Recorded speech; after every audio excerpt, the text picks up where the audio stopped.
another good news day for women's football. Yeah, sorry, I'm just going to take a drink. Yeah, good news story, which is obviously fantastic. It's nice to hear Ryan Allen talk so passionately about the sponsorship. I think it's great for us and it's great for the grassroots level of the game as well to see the investment. And I was at Rahena yesterday. I hadn't been there in 6 years since I'd left for Arsenal, and it brought back great memories, great success I had at my time there, and just kind of brought back to where it all began, where it began for me at that age, and to meet some of the players at the time as well. Yesterday was great, and you can see firsthand what this sort of investment is going to do for young players. And for Vera, what a great start to the World Cup week. Yeah, it's fantastic. After all the good news that we had already recently, the addition of this, it's amazing. And the development of the game at all levels is starting to grow and grow and grow. I was running in the park this weekend, and there was one moment that I really noticed the difference with before. There was a family with an older girl and a younger boy, and the boy wasn't interested, but the girl was carrying a ball on her feet throughout the park. And when I met them later, the ball was still at her feet. Whereas before, a girl would only play if she has brothers who are interested. So I think the momentum is so big, and that we have sponsors like Cadburys coming in is just amazing, because it's such a great brand. Thank you. So, to be in the live section, would anyone like to ask the first question? Vera, we're sort of looking at this as women's sponsors coming on board. It's a big change from a couple of years ago. Just to see brands coming in on the women's section, it's massive considering where the game has gone. We look at title sponsors for the FAI Cup. The league as well has a great title sponsor. It's a huge progress.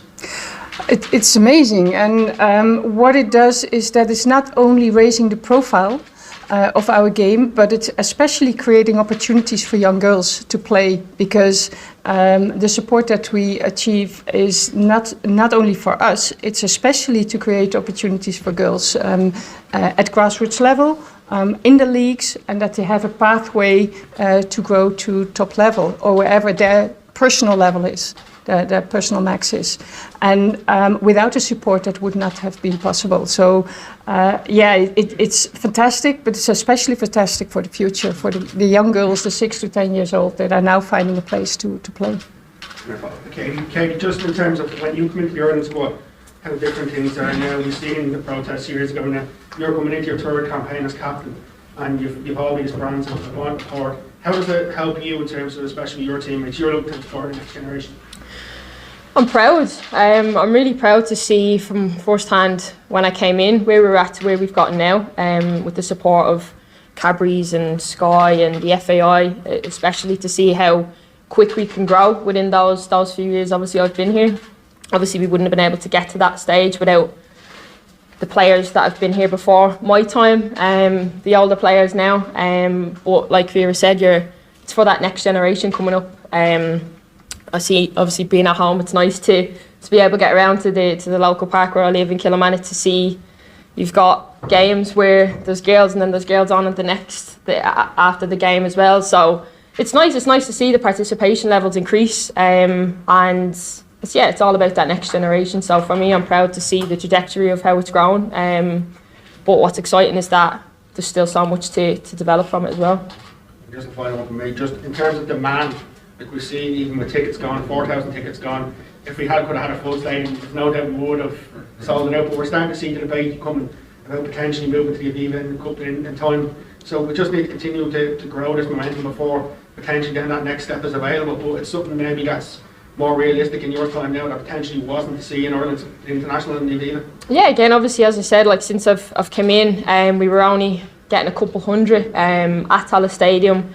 But you'd always feel those couple of hundred fans, and back then we used to obviously you'd see them then after the games. Obviously we'd be going up giving autographs and stuff, and right now obviously, and even against Australia, you're still seeing those same faces, but obviously more as well. And like you said, I know the stadium's capped for Thursday, but it's nice to get that sold out ring going. I think obviously when COVID lifts, we'd like to see even more fans coming, and I know I'm biased, but I think we've got the best fans in the world. You've seen that even at the lads game against Qatar, and yeah, you've got the Aviva rocking, and we hopefully can see Tallaght Stadium rocking on Thursday. Thank you. Anything else for the live section? Katie, just in terms of this new campaign, and obviously hoping to push on and to finally make that qualification for a major tournament, it's pretty as tough as it could be in terms of these two games that you're facing, both in Tallaght and then off to Helsinki. Yeah, absolutely. I think that's what international football is all about, is testing yourself against the best, and there's no better way to start off now against Sweden. Obviously, the frustrations last camp with Georgia, and we had to push it back, but for us to kind of start our campaign off now against Sweden is really exciting. They're one of the top teams in the world, and I watched them obviously over the course of the summer, the Olympics as well, and I play against the likes of Ericsson week in, week out. So we know the quality they have, but it's for us to obviously prepare ourselves as best we can in the upcoming games, and obviously see what we can get out of that. Do you think you're ready to do that, to push on, to challenge? I'm absolutely confident in this squad and what we're capable of. We worked on the last camp, obviously certain things within that Australia game, and we obviously got the positive result. So for us, it's about keeping that positivity going into this camp and getting to work and to prepare obviously as best we can. Just for you personally, obviously you've been in great form, lots of viral moments with your goals over the last couple of weeks. Yeah, I'm enjoying my football, of course. It's been a great start to the season with Arsenal. At the minute, obviously we've had back-to-back games, so it's been a pretty tight schedule. But any form I have, I'll obviously be looking to take that into the Ireland games the coming week, and hopefully I can help the team get over the line. Vera, can I just ask you brought up last week the issue about the abuse allegations in the league in America and the wider issue of how women are treated in sport. Since the squad has assembled, is it something you've discussed? I know Denise and Diane, you referenced also came from back from the States to join you. Is the issue something you discussed in the squad when you got together? We will. The team is not complete yet. We will when the team is complete. Of course, we will. And what sort of discussion will it be? I mean, are you just going to open sort of the floor and just get people to sort of...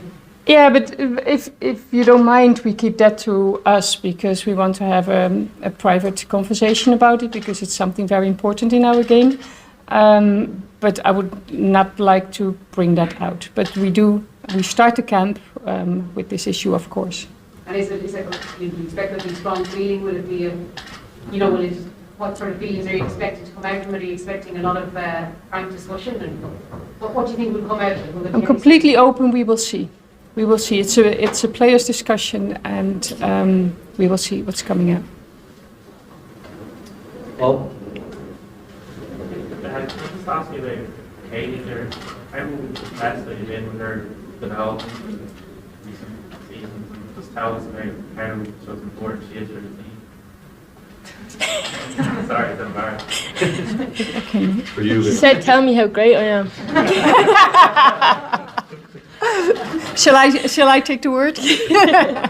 That's difficult to say, but I think everybody can see the importance of Katie for this squad, on and off the pitch. She's my first link, of course, as captain, but not only because she's wearing the captaincy band, but because she is the captain of this team. And Katie has a very difficult position, and that is something that we will discuss this week together. She doesn't know yet, so she knows now. Because, of course, in Arsenal she has a different role than here, and switching from one role to the other is extremely difficult, especially when you feel that you can do even more than you do already for the team. The professionalism, the hunger of success, the leadership qualities, you cannot wish anything better as a coach from your captain. I know there's a bit of debate in her last position. Do you have a view on that yourself? That's what we have to talk about this week. He's saying about my position. I'm sorry, it's me, yeah? No, he's just saying about my position. Okay. But that's something we'll chat about this week. I think it's one of those, like... Well, I can say something about it. She knows. She wants to be more attacking-wise. She wants to do more in a forward role. We also want to do that, of course, because we want her goal-scoring and assisting capacities in the squad. But we also know that we play a second best in the world. And then you have to compromise for the good of the team. Whereas in Arsenal she has world-class players, we have here also, but there she has a whole bunch of strikers, midfielders around her that she's serving. And here she wants to end serve, and she wants to create, and she wants to be those players. And of course she wants, because she wants everything for the squad, and she wants to give her all. And that is sometimes not always possible. Yeah, is that an answer? So that will be our discussion to help her in that role. And then down the back here, and then just two at the front, and then we'll go to the embargo. So.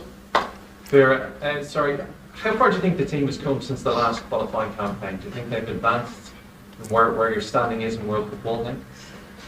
Oh, the last question we need to see, because the ranking list is the objective measurement, and we've lost a place because we have chosen to play high opposition. But every game we get better.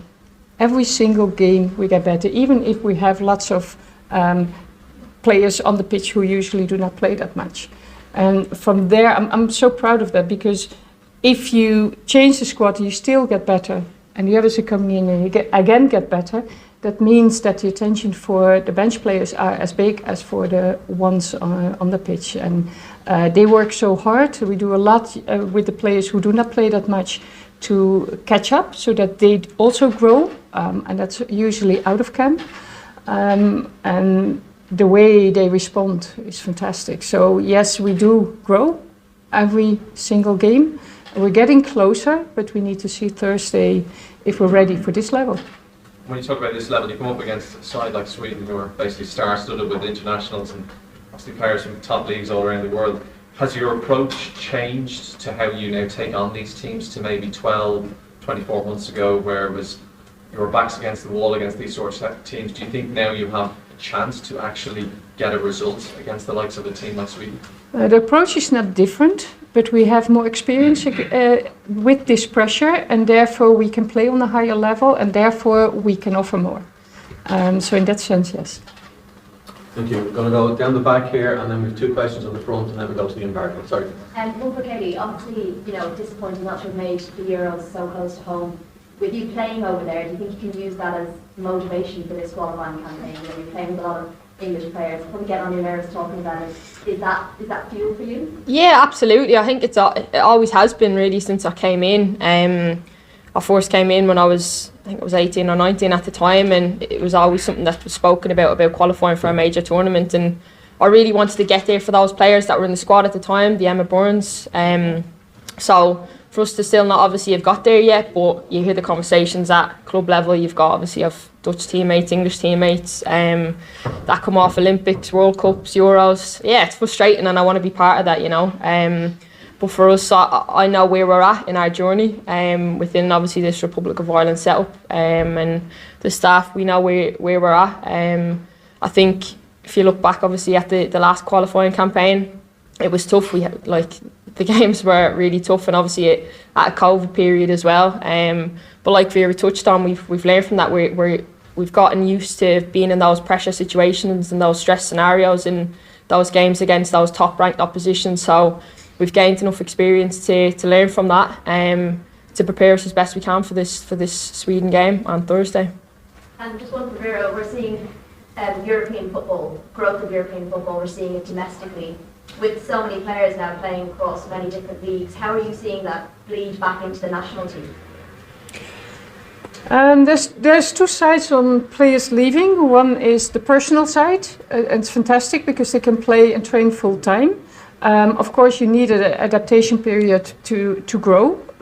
Usually players first drop and then make a jump because of the jump of 2 times training to 5 times training, and the fatigue that comes with that. But at the end, we also need to realize that here is the heart of football here in Ireland. And the Women's National League is core in the development of the women's national team, whether they leave or whether they stay. But here's where it starts, and here's where they develop before they go pro. And that is why our full attention is to help the clubs to develop further, to work together with the coaches, and I think we've built a fantastic relationship so far. Thank you. Just two here at the front, and then we go to the embargo. So Vera, you have two of the hardest games in the qualifying game at the start. Do you have a points target in mind, or how will you approach them? You mean wins or? Yeah, or of course you want to win. Draws. Yeah. You know what it is? If you play in a position that is ranked so much higher, the second in the world, finalists of the Olympic Games, you need to prepare as best as you can to play the best game that you have in you as a team, as a collective. That is what we do. And that process needs to bring us to the result. And what result that will be, we'll see after the game. As long as we don't make mistakes, as we don't give anything away, and if we are playing at the top of our game, and then we'll see how the result will go. How important are the fans going to be on Thursday night? Yeah, invaluable. Especially those children. You could hear in the Australia game, the moments that it was difficult, they were so behind us and it gave us a boost. You just get goosebumps from it. The moments they were under pressure and all those voices are shouting, because they really support us. They really want us to do well, and we hear that and we feel that when we're on the pitch. So yeah, fantastic. And it's a shame that we are still in the situation that we can only sell 4,000 tickets, because I think that we could have doubled the numbers easily, because the requests are so big. But of course the protocols are not for nothing. We have to be safe, we have to keep each other safe, and we respect that fully. Thank you. And the last for the live, please. Sorry. Yeah. Yeah, just I think Sweden, I think I'm right around 44 shots against Georgia. How do you set up for a team with such attacking intent? You mentioned there about position and stuff, but just such a tough defensive challenge as well. Well, to try to eliminate the highest qualities and take the best out your own qualities, that is the task that we have. Yeah. Okay. And it will be tough. It will be tough. We will be with the back against the wall, but I think our Tigers will be ready for that fight again. I think the confidence we can take, obviously, from the previous game against Australia is they've got world-class players in their team as well, and it's about obviously understanding the strengths and weaknesses of the individual themselves, but obviously as a team collectively too. And obviously that's something we'll be looking at this week, and obviously to be confident within ourselves. We have great players within our team, and we've got a fantastic organisation and obviously great staff to prepare us for that as well. So yeah, we'll see what happens. Just expanding on your position, your undisclosed position for Thursday.